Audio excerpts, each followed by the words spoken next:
Libros, autores, lugares e historias. Los descubrirás en Para viajar lejos, con la docente y escritora María García Marichal.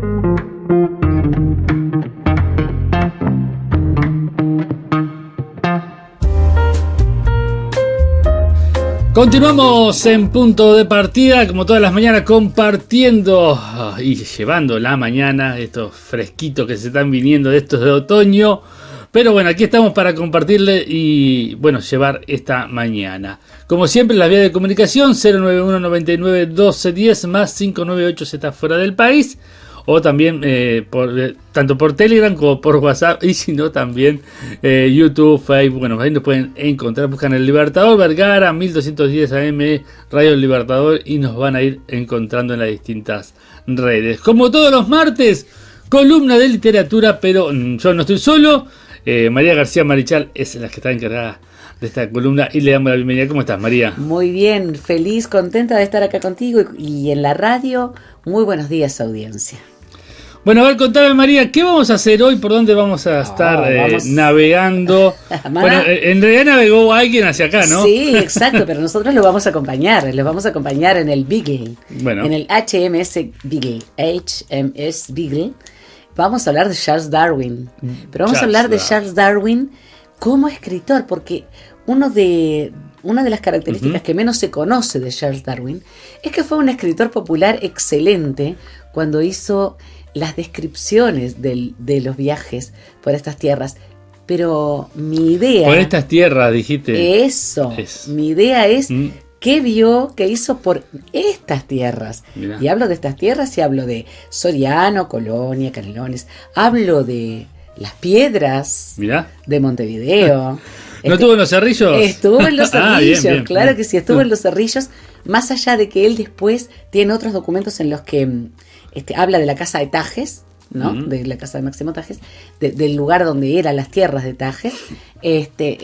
No lo hace en Viaje de un naturalista, lo hace en otros documentos, pero sí estuvo en Los Cerrillos, estuvo en Parador Tajes. O sea, ¿qué podemos decir? Estábamos con Charles Darwin. Mirá si no vamos a viajar en el tiempo con él, tenemos que hacerlo. ¿Sí? Bueno, a ver, contanos un poquito. Vamos a hablar primero de él como científico.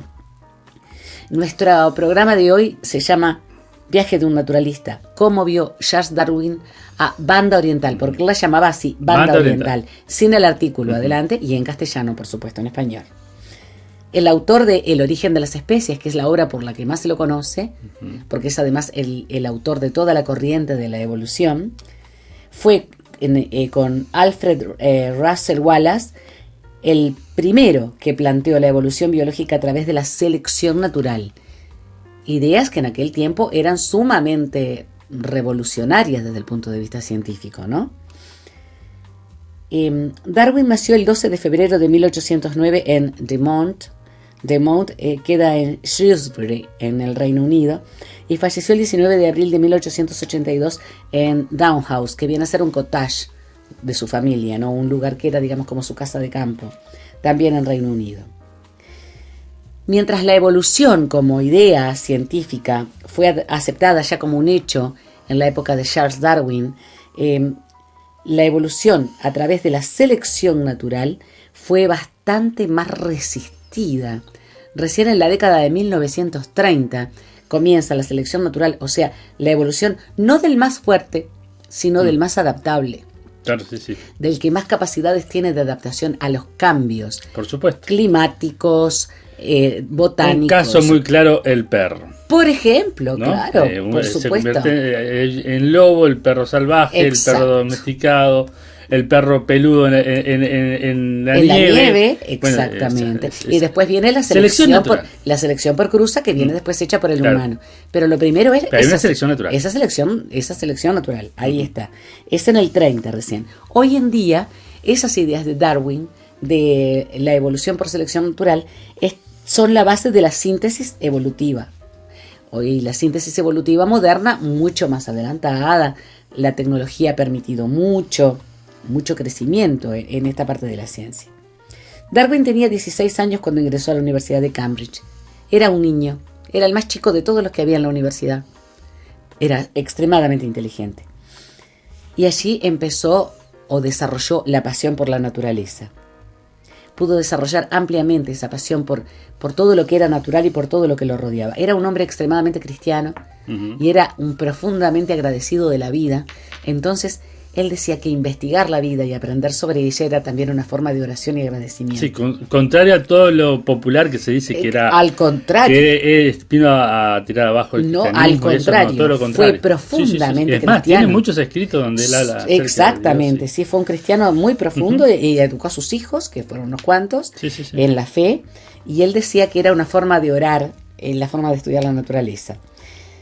Empezó estudiando medicina, pero era muy sensible. El dolor a él lo ponía muy mal. Incluso, por ejemplo, no espoleaba a los caballos cuando andaba a caballos en banda oriental. No los quería espolear porque el dolor no le gustaba. Entonces fue 2 veces a un quirófano, a una sala de operaciones, y salió huyendo despavorido. Claro. Conozco a alguno que quiso ser veterinario y no aguantó. Pobrecito. No aguantó. Entonces, sí, viste que uno conoce a varios de esos. Él dice, esto fue antes de los benditos días del cloroformo. En su autobiografía, en la que habla incluso de su pasaje por los cerrillos, etcétera, en su autobiografía dice, esto fue antes de los benditos días del cloroformo. No nos olvidemos que la primera forma de anestesiar a una persona fue desmayarla. Claro, No, sí. Era una forma, se le ponía un paño empapado en cloroformo y la persona se dormía. Sí, ahora se usa para otras cosas, ¿no? Claro. Hay unas cuantas. Para dormir, sí. Un palo en la cabeza también puede ser, pero no es lo mejor, digamos, sí. ¿No? Y entonces, como huyó despavorido de la sala de operaciones porque no soportaba ver el dolor ajeno, él no lo podía, era algo que estaba más allá de él, se dedicó a investigar, y ahí sí pudo diseccionar invertebrados marinos, que eso, tenían otro aspecto, ya por lo menos no gritaban, ya era una gran cosa. Pobre Charles Darwin. Pobre. Pero a nosotros nos interesa justamente lo que hizo en el segundo viaje del Beagle, el HMS Beagle, que era un barco científico, un barco de investigación. Porque en ese momento las Islas Británicas... El primer barco de Jacques Cousteau, digamos. Claro. Fue como el Calipso, fue el primer Calipso. Vamos a hablar de Jacques Cousteau. Ya tengo algunas cosas preparadas para que nuestros queridos oyentes puedan saber lo grande que fue. Sí. A este hombre al que también se defenestró mucho, Sí. Porque se habló mucho acerca de que hacía, para poder hacer sus filmaciones, él hacía explosiones en el fondo marino, etcétera, cosas que después él en su autobiografía tuvo que aclarar, desmentir, porque fue un poco lo que pasó con el posible ateísmo de Charles Darwin. Es decir, son esos relatos que se crean cuando una persona tiene determinado éxito a nivel de lo que es ciencia o de lo que es arte, y se trata de empañarlo. Fue tal el empuje que tuvo Darwin en lo que era la investigación científica, que Fitzroy, el capitán del Beagle, le pidió que hiciera estudios geológicos y estudios de animales y plantas en el viaje que realizaría prácticamente alrededor del mundo. Pero su principal destino era América, principalmente América desde el Caribe hacia Tierra del Fuego, hasta lo que podríamos decir es el canal de Beagle. Sí, claro. Lo que él llama el canal del Beagle, dice Darwin, ¿no? Tenía conocimientos de geología, de fitología, es decir, de botánica y de zoología. Y rápidamente llegó a la cumbre del mundo científico porque era un gran curioso, era principalmente curioso, y era un gran investigador de quienes sí sabían. Él permanentemente, en Viaje de un naturalista, que yo lo tengo en este libro muy económico, ¿no? De la biblioteca Salvat, él hace permanentemente referencia a quienes han estudiado lo que él después observa, porque él es antes que nada un hombre curioso que estudia, que busca, que intenta interpretar. A su vez, el diario Viaje de un naturalista, porque esto es a base es prácticamente un diario de viaje, una bitácora, estaba basada en 2 tipos de información que él daba: las cartas a su familia, que fueron muchísimas y eran casi cotidianas, y las los documentos de investigación que él mandaba a la Universidad de Cambridge. Escribía muchísimo. Le daba para investigar, para recorrer, para caminar, para cabalgar, para trabajar con los marineros, para interactuar con la gente que vivía en esos territorios, pero además para escribir. No nos olvidemos que los ingleses, los británicos todos, pero los ingleses principalmente, fueron grandes escritores de correspondencia, fueron escritores de cartas, se daban sus tiempos cada día para escribir cartas, y en este caso, en el caso de este viaje, mucho más. El libro es un libro bellísimo, es bellísimo, yo lo recomiendo, Viaje de un naturalista. El viaje de Beagle duró 5 años. Zarpó de la bahía de Plymouth el 27 de diciembre de 1831 y arribó a Falmouth el 2 de octubre de 1836, con el capitán Fitzroy al mando, ¿no? Como cabeza de este barco científico. Le propuso a Darwin que se dedicara a investigar la geología del territorio y a recopilar ejemplares, mientras el Beagle realizaba la misión científica de estudiar las corrientes marinas. No nos olvidemos que las corrientes marinas fueron un motivo de estudio durante muchos años, porque se descubrieron en la época de estamos hablando de principios del siglo XIX. Fue Halley, cuyo nombre lleva el cometa, Halley, quien primero las representó en las formas que hoy las representamos. Flechitas que tienen una dirección específica, en sentido horario en el hemisferio sur, en sentido anterior en el hemisferio norte, por el efecto Coriolis, el efecto de desviación de los cuerpos en movimiento. Pero había que estudiarlo, porque había 2 tipos de corrientes que producían cambios climáticos, que determinaban cambios de fauna marina y de flora marina, y que afectaban directamente las costas por las que se recorría. Entonces, es muy interesante. Mientras el Beagle entonces investigaba las corrientes marinas y cartografiaba las costas, porque había que cartografiar para hacer mapas nuevos, Charles Darwin recorría los territorios del interior y hacía todo tipo de investigación. Las cartas a su familia entonces constituyeron en gran medida Viaje de un naturalista, el libro que vamos a ver hoy, y enviaba correspondencia con sus investigaciones en la Universidad de Cambridge. Sus conocimientos de entomología, es decir, sus conocimientos sobre los insectos, que había fundamentado en clases que había tomado y en autores que había leído y con quienes se carteaba, le fueron muy útiles. Lo mismo que la práctica geológica. No era un destructor de los elementos de la geología, sino que observaba y recogía. Era épocas en las que no se podía fotografiar. Tampoco era dibujante. Entonces él lo que hacía era recopilar elementos. Hubo excelentes dibujantes en esa época, ¿no? Que no necesitaban levantar animales, ni capturarlos, ni plantas, sino que dibujaban. No era el caso de Darwin, que los recopilaba y cazaba con el dolor de su alma, pero cazaba ejemplares para que los zoólogos los estudiaran posteriormente. Le sirvió mucho esto que tenía, este conocimiento que tenía de entomología y de geología práctica. Los complementaba reuniendo especímenes, lo que no sabía lo preguntaba, buscaba en los libros y guardaba para que los especialistas los estudiaran. Incluso en una temporada de viento en calma, en el que el Beagle estuvo anclado en una bahía en la región de Tierra del Fuego, recopiló una enorme cantidad de plancton. Y Charles Darwin es el primer científico que hace una clasificación del plancton marino. Hagamos un breve paréntesis de la profesora de geografía. La vida marina se puede dividir en 3 grandes grupos. El plancton, que es lo microscópico y lo muy pequeño, aquello que sin ser microscópico es chiquititito, como el krill, que comen las ballenas, por ejemplo, claro, y que nosotros tomamos en el omega 3. Exactamente. El krill y otros muchísimos, elementos del plancton que son fitoplancton, que es vegetal, y zooplancton, que es animal.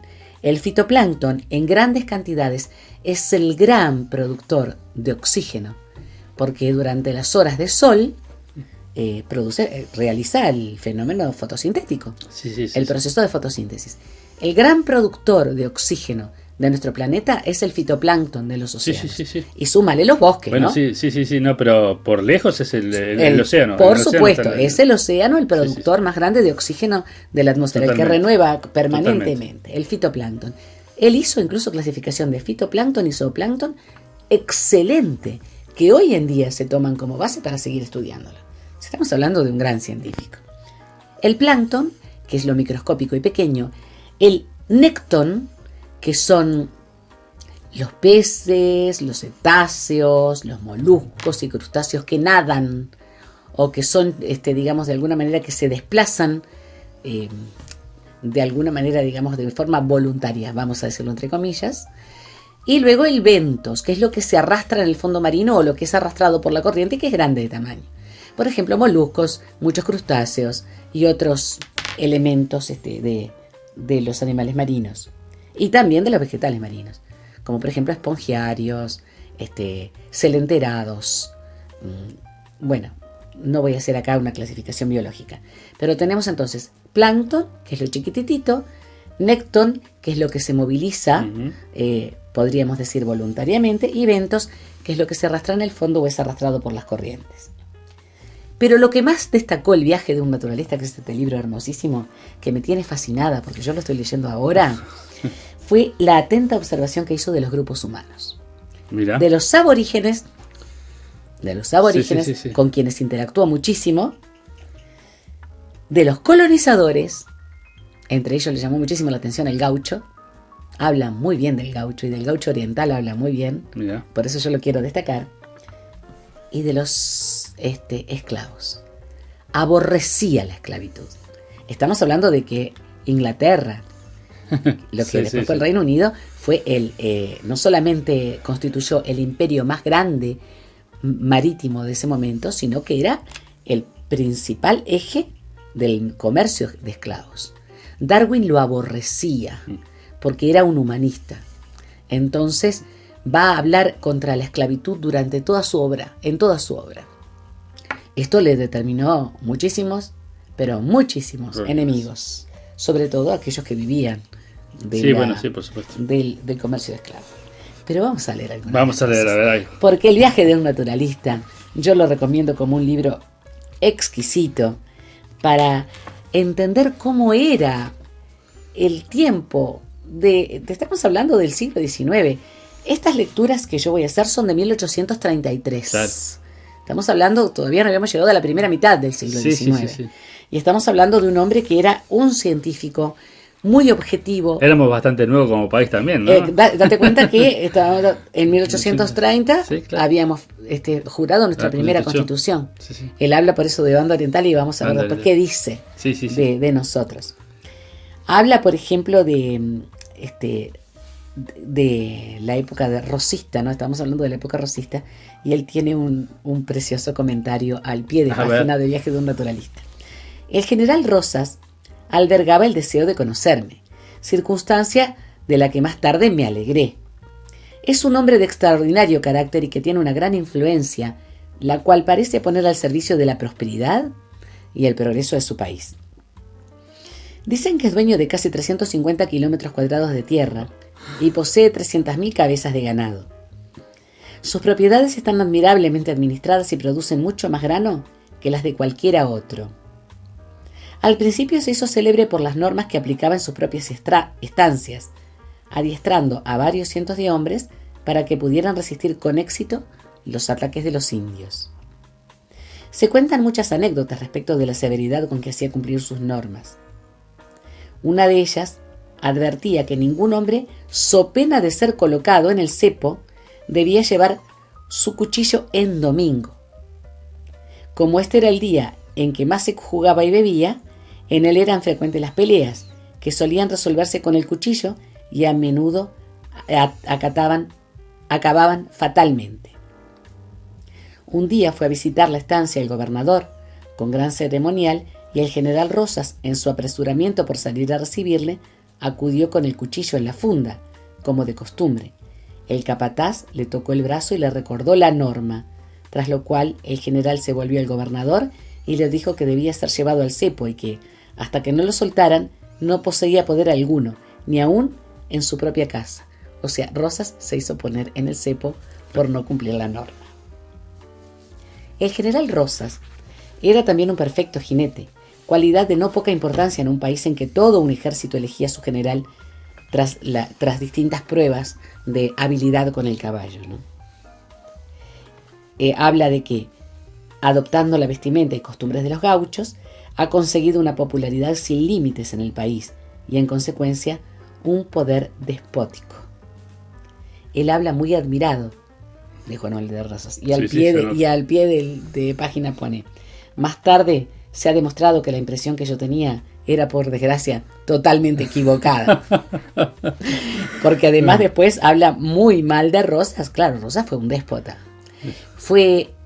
Contextualicemos. Sí, sí. Fue un gobernante que tenía ese tipo de capacidad de captar a su alrededor, nada menos que a los gauchos, que no eran nada fáciles de ser llevados por alguien, ¿no? De ser liderados, pero que fue un déspota. Entonces, con todo lo que él sabe más tarde, cuando ya se encuentra escribiendo El origen de las especies, es todo lo que yo pensaba de Juan Manuel de Rosas. Estaba todo equivocado. 26 de noviembre de 1833. Bien. Me dispuse a regresar en línea recta hacia Montevideo. Como había oído hablar de huesos gigantes que estaban cerca de una granja a orillas del Sarandí, que es un afluente del Río Negro, cabalgué hasta allí acompañado de mi anfitrión y compré por 18 peniques la cabeza de un toxodón.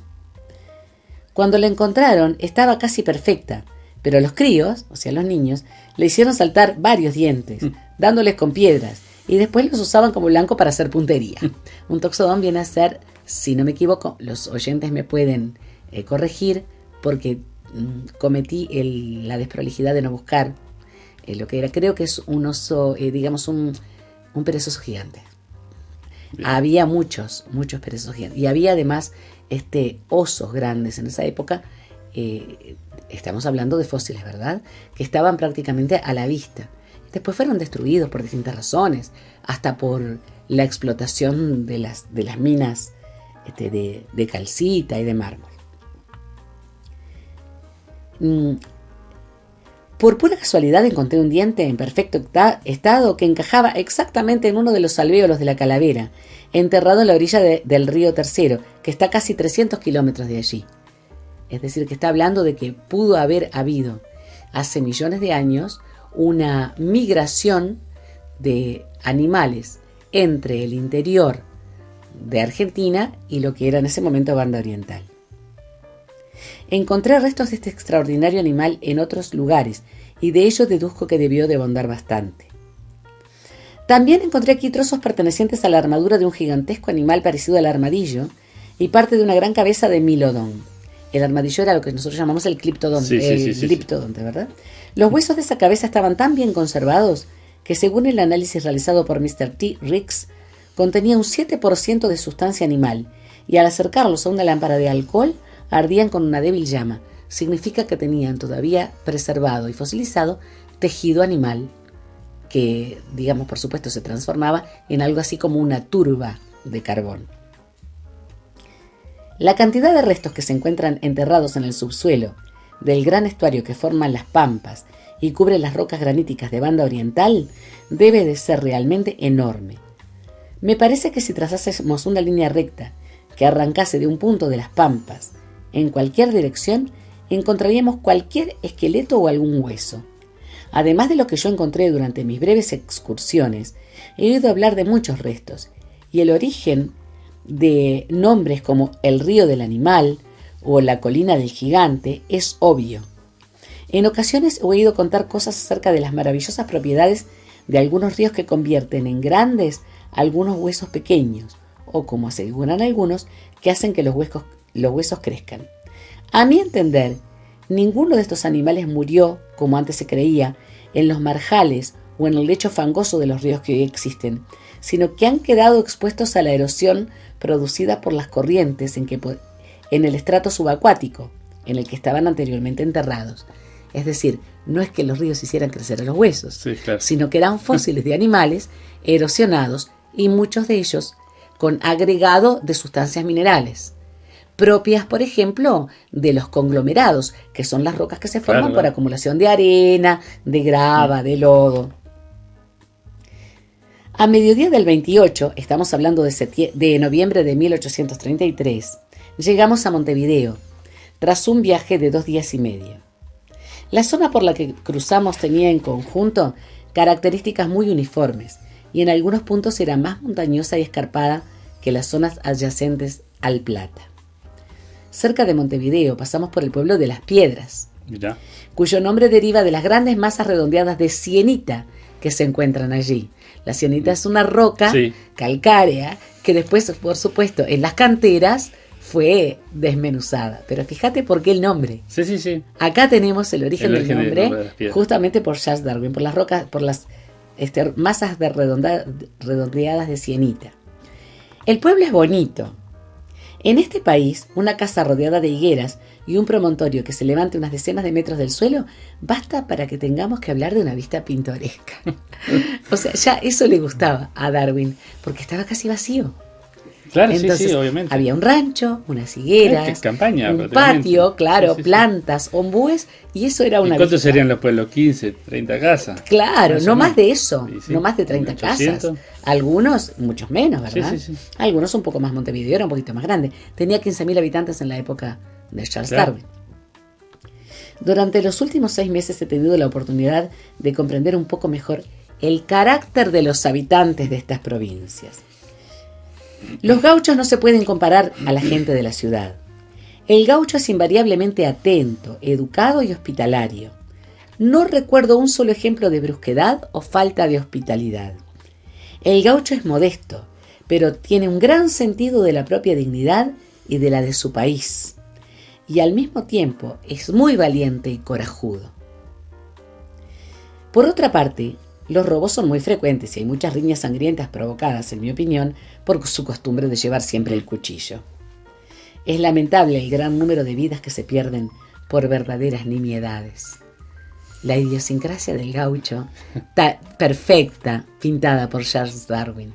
Un hombre valiente, corajudo, atento, bien educado, hospitalario, pero que, con cuchillo en vaina. Facón en... Exactamente, el facón que no podía faltar, que aún hoy en día nuestros Sí, paisanos lo usan en la rastra. Esto me parecía interesantísimo establecerlo porque me parecía tan importante. Hay además acá un momento en el que habla, dice, cuando se llega por primera vez a este país, hay 2 o 3 cosas que llaman poderosamente la atención. Está hablando de Banda Oriental. Sí, sí, sí. La cortesía y buenas maneras, que se encuentran por igual en todas las clases sociales. El extraordinario gusto que muestran las mujeres al vestirse. Y el trato entre iguales que preside las relaciones entre la gente, cualquiera que sea la clase al que pertenezca. En el río Colorado, varios humildes comerciantes solían cenar con el general Rosas, aquí habla de Argentina. Y el hijo de un comandante de Bahía Blanca se ganaba la vida liando cigarrillos y manifestó su deseo de acompañarme como guía y criado a Buenos Aires, a lo que su padre se opuso únicamente a causa de los peligros que pudiera encontrar. Muchos oficiales del ejército no saben leer ni escribir y a pesar de ello se les ve en sociedad. En Entre Ríos la audiencia está constituida solamente por 6 miembros. Uno de ellos tenía una tienda y no se sentía en absoluto humillado. Esto parece normal en un país joven. Sin embargo, la ausencia de gentleman, o sea, la profesión de caballero, Sí. ¿no?, es algo muy raro para un inglés. Y dice al hablar de Banda Oriental: hay que tener siempre en cuenta la forma en que han sido colonizados por la madre desnaturalizada que España ha sido para ellos. Quiero aclarar que, claro, Inglaterra no fue desnaturalizada para nada con sus colonias, ¿no? Fue muy buena, o sea, es muy parcial en ese aspecto. Habla de España como malísima y de Inglaterra como Sí, como una madre muy, muy buena. Aunque me hubiese sido gustado ser colonizado por Inglaterra, pero bueno. Sí, por supuesto. No me cabe duda de que el sentido democrático de estas gentes, habla de los orientales, ha de llevarlos a la postre a buenos resultados. Su gran tolerancia para con todas las religiones. El cuidado que ponen en la educación. Ya teníamos nuestra primera constitución. la libertad de prensa, las atenciones con que tratan a los extranjeros, especialmente a los que, como yo, profesan la más humilde parcela del conocimiento, merecen ser recordados con profunda gratitud por todos los que hayan visitado Sudamérica. No teníamos Ministerio de Turismo, si no, no perdíamos ahí, ¿no? No, maravilloso. Yo quiero ver esto como algo que estamos hablando de 1833, sí. Y nos ve como gente bien educada, con una educación, claro, veníamos también del artiguismo, que ya tenía, digamos, como, más allá de que Artigas ya no estaba acá desde 1820, pero Artigas había fundado escuelas en todo el territorio. Entonces él ve que esa población de este país nuevito, tenía 3 años. Un país sin nombre. Sin nombre. Tenía una impresionante capacidad para la democracia, para la educación, la libertad de prensa y la igualdad entre pares. No importaba si no sabían leer y escribir. Para mí fue un descubrimiento leer esto de Charles Darwin. Repetí el nombre del libro para que la gente lo pueda Viaje de un naturalista. Bien. Es el libro que lo hizo popular, porque además este libro en Inglaterra y en todas las islas británicas y después en Europa resultó ser un libro que leyó el pueblo en general, porque es un viaje de un naturalista, pero es la curiosidad de alguien que está explorando. Acá hay también dos cositas más que quiero destacar. Por ejemplo, habla en este caso de los fueguinos, ¿no? De los indígenas de tierra, de los aborígenes de Tierra del Fuego. Muchos fueguinos demuestran poseer un sentido equitativo de los cambios. En una ocasión di a uno un anillo, que consideraba como un presente muy valioso, y no hice señal alguna que indicase que quería algo en compensación, pero él me entendió inmediatamente 2 peces ensartados en la punta de una lanza, de su lanza. Si tirábamos al agua alguna cosa, o a una canoa y caía en otra, la pasaban invariablemente a su dueño. Hay muchas otras cosas curiosas. El muchacho fueguino que Mr. Rowe llevaba a bordo se puso muy furioso cuando comprendió que le llamaban mentiroso, lo que era muy cierto, porque estaba mintiendo. Lo que en ningún momento dejaba de sorprendernos era el poco caso que hacían de algunas cosas cuya utilidad podían comprobar que era evidente. Cosas tan fútiles como el hermoso color escarlata de las telas que llevábamos y las cuentas de cristal de color azul, así como la ausencia de mujeres y nuestro empeño en lavarnos a menudo, le llamaban mucho la atención, mucho más que algo tan aparatoso como el barco, como el Beagle. Le llamaba la atención que se lavara, por ejemplo. Le llamaba la atención mucho que no hubiera mujeres. Le llamaba la atención los colores. Claro, eran personas de vida muy rudimentaria. Estamos hablando de Tierra del Fuego, con aquellos fríos intensos. Gente adaptada a ese tipo de vida tan dura, ¿no? Y quería, para terminar, destacar algo que le llamó mucho la atención, que fue sobre las ágatas y las amatistas. Él habla en un momento determinado sobre las ágatas y las amatistas. El día 21 de noviembre, un poco más atrás en el tiempo, de 1833, partimos al alba y cabalgamos a paso lento durante todo el día. Las características geológicas de esta parte de la provincia eran diferentes del resto y se parecen mucho a las pampas, o sea, está pasando por una llanura. Había extensiones enormes pobladas de cardos y cardillos, hasta tal punto que toda la zona puede considerarse una inmensa plantación. Seguramente él cabalga hacia Mercedes, está saliendo muy temprano, pasa por la zona de montes nativos y las regiones de Chamangá. La zona de Chamangá hoy en día es un área protegida. Es un área con muchísima vegetación de cardo y cardilla. Claro. Él le llama cardillo o cardito. En realidad son cardos muy altos y cardillas, y llegan después a un área de vegetación de humedal, ¿no? Porque la zona de Chamangá es monte y humedal, muy difícil de transitar. Aún hoy en día hay que ir con un vaquiano o con un guardaparque. No podés ir solo o sola, y con botas, porque es sumamente espesa la vegetación. El cardillo llega a la altura del lomo del caballo, pero el cardo sobrepasa la cabeza del jinete. Apartarse del camino un solo metro es cosa que no se le ocurre a nadie ni por lo más remoto. Incluso el camino aparece a veces parcialmente cubierto y en ocasiones totalmente cortado. No hay pastos en absoluto, y si un caballo o una res penetra entre los cardos, está irremisiblemente perdido. Es por lo tanto muy peligroso conducir ganado en esta época del año, porque cuando se hartan de ver tantos cardos, corren entre ellos y no se les vuelve a ver. Hay muy pocas estancias por esta zona y las pocas que hay están situadas en la cercanía de frondosos valles donde, afortunadamente, no pueden vivir estas plantas tan sumamente desbordantes. Como la noche se nos vino encima, antes del final de nuestro viaje, pasamos la noche en una choza miserable en la que vivía una pareja de lo más pobre. La extraordinaria amabilidad de ambos, teniendo en cuenta la forma en que vivían, realmente es de agradecer. Fíjate qué maravilla, sí. Cómo pinta. Estamos hablando de un ranchito pobrísimo en el medio de la nada, en Banda Oriental. 22 de noviembre, y acá estoy terminando. Llegamos a una estancia junto al Bequeló. ¿Te acuerdas cuando hablamos de la loca del Bequeló? Que pertenecía a un inglés muy hospitalario, para quien llevaba una carta de presentación de mi amigo Mr. Lamb. Permanecí allí 3 días. Una mañana cabalgué con mi anfitrión hasta la sierra de Pedro Flaco, que está a algo más de 30 kilómetros remontando el río Negro. Casi todo está cubierto de hierba gruesa y lozana y que llega hasta la panza del caballo. Sin embargo, había kilómetros y kilómetros cuadrados sin una sola cabeza de ganado. Banda Oriental, si estuviera bien equipada, podría albergar un número asombroso de cabezas de ganado. Actualmente salen de Montevideo para la exportación 300.000 pieles al año. Está hablando de cueros de animal. Sí. 300.000 pieles al año. Y el consumo interior es muy importante. Me contaba un estanciero que solía enviar grandes rebaños, grandes tropas, ¿verdad?, a un alejado salegar, a un saladero.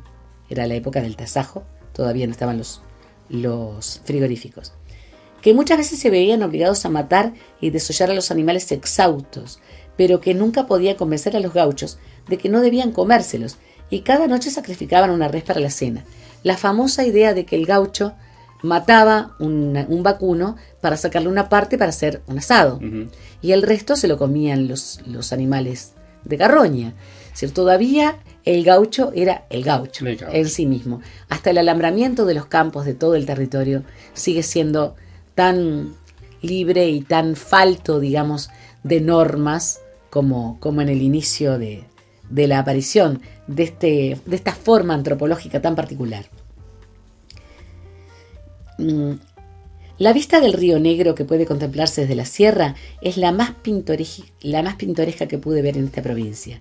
El río, ancho, profundo y rápido, describe un meandro, o sea, un meandro es un bucle, ¿no? Un rulo, digamos, un bucle en el agua. Describe un meandro que bordea la base de un risco acantilado. Un cinturón de frondosos árboles ciñe su curso y el horizonte culmina en las distantes ondulaciones de la pradera. Durante mi estancia en esta zona, oí hablar varias veces de la Sierra de las Cuentas, que está a muchos kilómetros en dirección norte. Estamos hablando hacia Artigas. Me aseguraron que allí pueden encontrarse cantidades ingentes, muchas, de piedrecitas redondeadas de varios colores que tienen un agujero cilíndrico en el centro. Antes los indios las recogían para hacerse collares y brazaletes, por una costumbre que, por lo que he podido observar, es común tanto a los pueblos salvajes como a los más civilizados. Al principio no supe qué pensar, pero cuando se lo mencioné al doctor Andrew Smith, en Cabo de Buena Esperanza, me dijo que recordaba que en la costa del sureste africano, a unos 160 kilómetros al este del río St. John, había encontrado algunos cristales de cuarzo con los cantos romos debido al desgaste e incrustados de granos de arena de la playa. Cada cristal tenía unas 5 líneas de diámetro y de 2,5 a 3,8 centímetros de largo.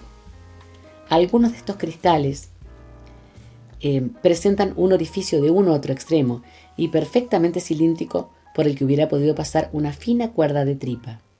Eran de color rojo o blanco apagado. Los nativos conocían bien estos cristales. Menciono estos detalles porque, como no se conoce ningún cuerpo que cristalice de esta forma, puede que algún otro viajero se decida a averiguar la verdadera naturaleza de estas piedras. Zamatista está hablando. Claro, estamos hablando de que él no sabía el origen de la cristalización del cuarzo en las profundidades magmáticas. Estamos hablando de la era secundaria, ¿no? De la era mesozoica, cuando las formaciones y en el interior de la corteza terrestre, en el interior de la litosfera, cristalizaban y adquirían los colores de los minerales de las que estaban formadas. Claro. Fíjate dónde... Y Salto y Artigas es donde más hay. Exactamente. Y fíjate dónde había oído que había. En Namibia y en Sudáfrica. No nos olvidemos de Pangea y la separación de los continentes. Cómo esas formaciones geológicas se repiten en los continentes africanos, en el sur africano y en el sureste de América del Sur. Yo los invito a leer Viaje de un naturalista, este libro de Charles Darwin. Hay una parte, claro, yo estoy muy entusiasmada leyéndolo, en la que él plantea la belleza que tiene este territorio. Él le encantó Banda Oriental. Banda Oriental. Dice, ¿por qué razón se pregunta mientras va cabalgando, bueno, cuando escribía, ¿no? No que estuviera escribiendo, mientras cabalgaba. Me preguntaba mientras cabalgaba, ¿por qué dije que esta tierra era plana? Cuando es ondulada por todas partes y tiene bellezas que yo nunca imaginé que podían existir. Quedó admirado de la gente, de un país tan nuevito, con una vocación democrática y de educación tan grande, y de la forma en que las mujeres se arreglaban, en una época en que la mujer de campaña podía estar como quería. Él decía que siempre vio mujeres que se esmeraban muchísimo en su arreglo en todos los lugares donde visitó. Viaje de un naturalista de Charles Darwin. De Banda Oriental, un país sin nombre, ¿no? Un país sin nombre. Porque si uno piensa en nuestro país es República Oriental del Uruguay, o sea, sí. Oriente del río Uruguay. Exacto, podría estar al oriente de otro río, ni para nada. Es oriente de Uruguay, o sea. Claro, porque es de alguna manera quien determina su límite, claro. ¿No? Esa era Banda Oriental, que era más amplia, era más grande hacia el norte, estaban las misiones orientales. Pero él recorrió toda la parte sur y suroeste hasta prácticamente llegando a Salto. Le encantó el Río Negro. Vio, por ejemplo, acá llevó muchísimos especímenes de vegetales y encontró algunos animales que solamente estaban aquí, que llevan su nombre. Por ejemplo, el sapito de Darwin. Mira. El sapito de Darwin, que principalmente se ubica en el sur, y hay muchos en Canelones todavía. Yo he visto sapitos de Darwin en la zona costera, los he visto en Marindia, en Salinas, he visto algunos en Maldonado también, y que estaba en peligro de extinción debido a los fitosanitarios principalmente. Hoy en día parece que prospera bastante. Es un sapito precioso, chiquitito, bien chiquito, un sapito pequeño que tiene además unas manchitas amarillas arriba, es como una línea amarilla que tiene, sapito de Darwin. Después vi algunas arañas, ojo los aracnofóbicos porque a él le encantaban las arañas, que hacían telas, decía él, sumamente llamativas, que en algunos casos también llevan su nombre. Bien. Hay algunos especímenes acá, vegetales y animales, que fueron mencionados después, posteriormente, como de Darwin, debido a que él fue el primero que los observó. Pero muy interesante, entonces. Bueno, gracias María por habernos acompañado. Nos reencontraremos en próximas columnas y también en próximas columnas vamos a tener un integrante nuevo, acá desde la ciudad de Vergara directamente. Me encanta. No voy a adelantar mucho, pero nos va a estar acompañando especialmente con lo que es la literatura infantil, que no hemos tocado mucho, así que nos viene bárbaro. Me gusta muchísimo y voy a aprender mucho, además. Voy a aprender mucho, que es uno de mis grandes objetivos, aprender hasta que me tenga que ir. Por supuesto, siempre hay que se te aprende. Siempre. Bueno, María, nos reencontramos. Por supuesto, un gusto de estar contigo. Audiencia, hasta la próxima. Desde Vergara y para todo el mundo. Una radio con propósito. Una radio con visión. Una radio para todos. El Libertador, 1210 AM.